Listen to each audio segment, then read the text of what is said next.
First at noon, the bike path in Lower Manhattan that became a scene of terror is back open today.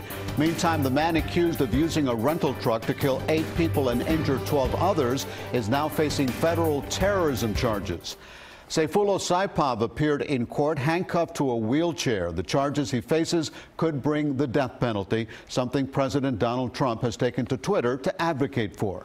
CBS 4's Meg Oliver is live for us in New York City with the latest details. Meg?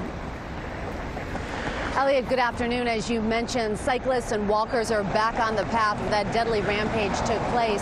It stretches for 11 miles along the Hudson River. Along the way, there are a handful of areas like this where a vehicle can easily access it.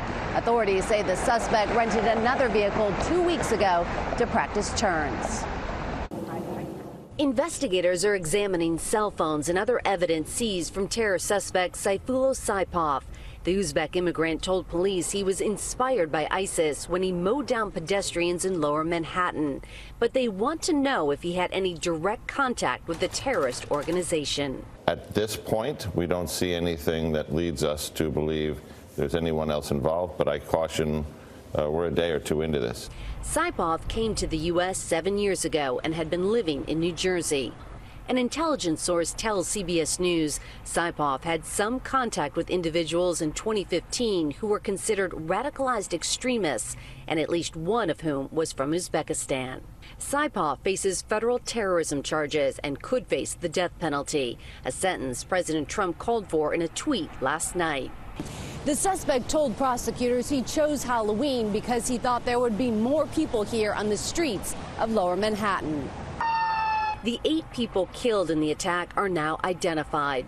They include 2 Americans, 32-year-old Darren Drake and 23-year-old Nicholas Cleaves, a 31-year-old mother of 2 from Belgium, along with 5 victims from Argentina who were celebrating more than 30 years of friendship. Drake's parents spent hours trying to reach him on Tuesday. We said, what are the odds of Darren being out in a 30-second period of time that the guy came driving by? But then as the day went on, no Darren.